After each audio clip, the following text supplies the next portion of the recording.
Listen. If you've ever seen that flash of rage in your teenager's eyes when you ask a simple question, if you've been met with a slamming door, a shouted, "I hate you," or that chilling, silent glare that feels like a dagger, and you've called it rebellion, disrespect, or a phase they need to snap out of, you have misread the entire situation. Your child isn't attacking you. They are drowning, and their anger is not a weapon they are wielding. It is the last, desperate flare they are shooting into the sky, hoping against hope that you, their lighthouse, will finally see it. You are staring at the flare and complaining about the noise. You are diagnosing the smoke and ignoring the fire. Every outburst, every meltdown, every sarcastic, cutting remark is not a breakdown of discipline. It is a breakdown of communication. It is their nervous system screaming in a language you haven't been taught to understand. I am in pain and I cannot make it stop. And when you meet that scream with punishment, with lectures, with your own anger, you do the unthinkable. You turn off the lighthouse. You leave them alone in the storm. I am going to decode that language for you today, not to excuse the behavior, but to make you fluent in its meaning. I will show you the exact neurological wiring that turns a feeling into an explosion, and I will give you the script, the literal words, to not become the target of their storm, but to become the safe harbor that calms it. This is not about letting them walk all over you. This is about understanding that their anger is a secondary emotion, a smoke alarm blaring because there's a fire of fear, of hurt, of helplessness burning underneath. And your job isn't to silence the alarm. It's to find the fire and put it out. So, let's start with the brutal truth you must internalize. Your teenager's brain is under construction. The part that controls impulses, thinks about consequences, and regulates emotions, the prefrontal cortex, is literally offline for repairs. It's wrapped in scaffolding. Meanwhile, the emotional engine of the brain, the amygdala, is in overdrive, hypersensitive, and hooked up directly to the panic button. It's a raw nerve exposed to the world. So when you say something as benign as, "Did you finish your homework?" their brain doesn't hear a question. It hears a threat of failure, a threat of your disappointment, a threat of their own inadequacy. That question is a spark landing on that raw nerve. The amygdala screams, "Danger," and hijacks the entire system. Logic, reason, respect. These are luxury functions that have been shut down in a millisecond for survival. What's left is pure, animalistic defense. Fight. That's the anger you see. It is not a choice. It is a biological lockdown. When you punish them for this, you are punishing a seizure patient for convulsing. You are blaming them for a process they cannot, in that moment, control. Your lecture on respect is static to a brain that has gone radio silent. Your disappointment is a ghost they can't even see because the fire alarm in their head is so deafeningly loud. You are trying to reason with a hurricane. Picture this. Your child is a ship on a chaotic ocean. Their emotions are the waves. Sadness, anxiety, shame, fear. These are 10-foot swells. They have no captain's wheel. They have no navigational skills. All they have is a single, rusty, oversized cannon on the deck. That cannon is anger. It's loud. It's destructive. It's intimidating. When a wave of overwhelming shame hits them, "I failed that test. I'm stupid." They don't know how to steer through it. They only know how to fire the cannon. The explosion is distracting. The recoil makes them feel powerful for a split second. The sound drowns out the terrifying roar of the wave. They are not trying to sink you. They are trying to stay afloat. They are using the only tool they have to battle a sea they don't understand. And you on the shore are shouting, "Stop firing that cannon. You're damaging the pier." You're focused on the damage to the pier, your peace, your authority, while their ship is taking on water. Your correction is perfectly logical, and it misses the point entirely.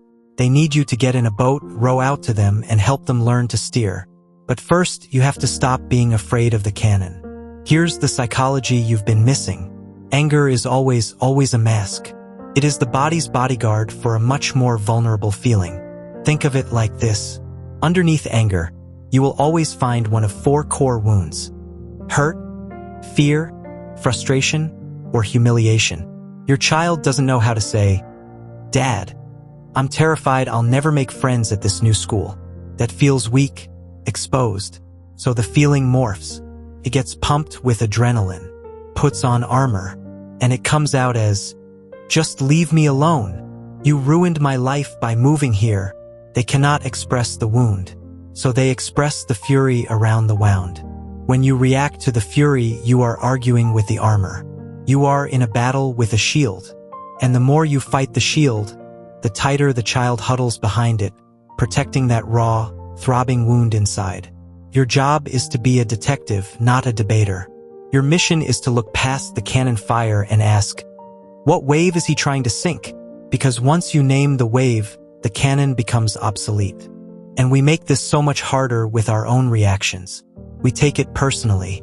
We see the slammed door as a rejection of us, of our love, of our authority. So we escalate. We become the bigger threat. We shout louder. We punish harder. We lay down the law. In that moment, we are not the parent. We are just another wave in their storm. We have joined the chaos. When you yell, "Don't you dare talk to me like that," you have just confirmed their amygdala's worst fear. You are not safe.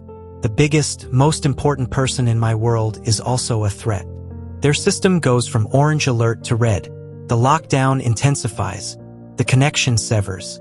And with every cycle of clash and punishment, the neural pathway that says home equals threat equals anger gets carved deeper. You are not disciplining them out of anger. You are wiring them for more of it. You are teaching them that relationships are solved through power struggles, not repair. You are the mirror, and right now you are reflecting back chaos. Which means if you want to stop the war, you have to first put down your own weapons. This is the first non-negotiable move. The next time the anger erupts, you must become a monument of calm. Your biology will beg you to fight back. Your heart will race, your face will flush. You must override it. Take a physical step back. Literally unclench your fists. Slow your breathing. Your calm is not approval of their behavior. It is a life raft. In the middle of their emotional tsunami, your steady presence is the first solid ground they've felt. It creates cognitive dissonance in their hijacked brain. Why isn't she yelling back? Why is he so quiet? It disrupts the expected script. They are braced for a battle. Your calm is a puzzle their aggression doesn't know how to solve. It de-escalates the entire room before a single word is spoken. This is the single most powerful parenting skill you will ever learn. To regulate your own nervous system so you can co-regulate theirs. But here's the catch. Your calm can't be passive. Can't be the silent treatment. That's just Cold War. After the storm, you must rebuild. This is where most parents fail. They either explode in return, or they freeze the child out with disappointment. Both are abandonments. You must reapproach with curiosity, not condemnation. You don't start with, "We need to talk about your behavior." That's a courtroom opening. You start with an observation about the emotion, not the action. You say, "Whoa, whatever that was, it felt huge. That seemed like a really powerful feeling." You say it softly, without accusation. You are naming the weather, not blaming them for the rain. Or you say, "It seems like something is really hurting you."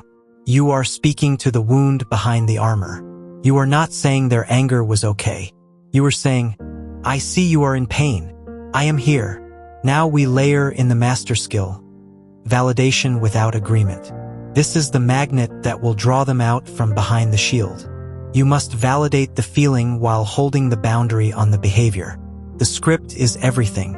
You do not say, "It's okay to be angry." That's permission. You say, "I get it. I would be furious too if I felt my privacy was disrespected." You have just validated the root cause, feeling disrespected, without validating the outburst. You have connected. The magic phrase is, "It makes sense that you feel that way." Those words are an emotional solvent. It makes sense you're upset, I forgot your game. It makes sense you're frustrated, the internet is slow when you're trying to submit work.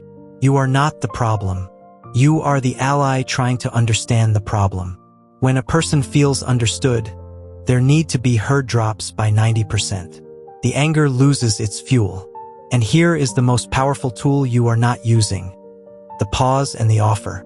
In the heat of the moment, don't problem solve. Don't lecture. Just pause and offer connection. I can see this is really intense. I'm going to give us both some space. I'll be in the kitchen when you're ready to talk or just sit. You have done 3 things.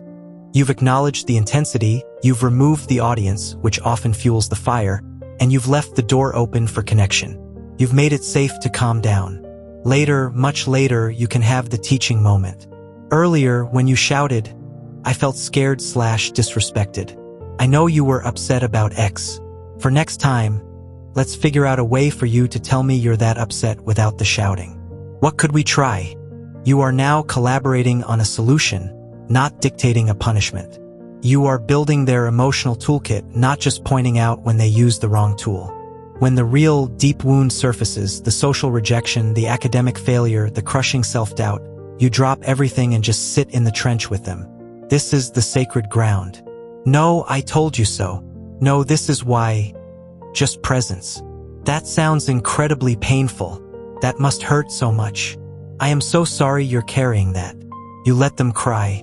You let them rage sad. You hold the space. In doing this, you perform the ultimate alchemy. You teach them that their darkest, most painful emotions are not monsters to be fought, but guests to be acknowledged. They learn that feelings are survivable, that they are not alone in them, that your love is not conditional on their happiness. You become the container that can hold their chaos without breaking. And a child who knows their feelings can be held doesn't need to fire them out like cannonballs, because that's what you're really building. Not a compliant child, but an emotionally literate adult. You are teaching them the vocabulary for their inner world. The goal is for them to one day feel that surge of frustration and say, I'm feeling really frustrated right now, I need a minute, instead of slamming a door.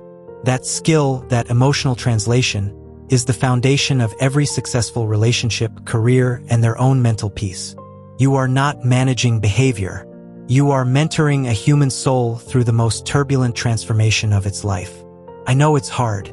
I know the disrespect feels personal. Your instinct is to clamp down, to control, to show them who's boss. But that's like trying to put out a fire by blowing oxygen on it. You have to be the water. You have to be the calm, cool, steady force that doesn't react to the heat, but absorbs it and transforms it. You have to build a relationship so secure, so grounded in unconditional respect for their inner experience, that their anger becomes a signal they bring to you, not a weapon they use against you. You are not their opponent in the ring. You are their coach in the corner, wiping the blood, seeing the weakness in the other fighter, and whispering the strategy that will help them win their own battle. If this feels like the shift you needed, if you're tired of being the target and ready to become the harbor, then you're in the right place. This channel, Strategic Parenting, is for you. We're not about raising obedient soldiers. We're about raising resilient, emotionally intelligent leaders of their own lives. If you're ready to learn this language, drop a comment with the word SOS, so I know you see the signal, and hit that subscribe button, because what's coming next is how to handle the specific, most common SOS flares, from academic pressure to social disaster, with the exact words that heal, not harm. Your journey from battlefield to safe harbor starts now.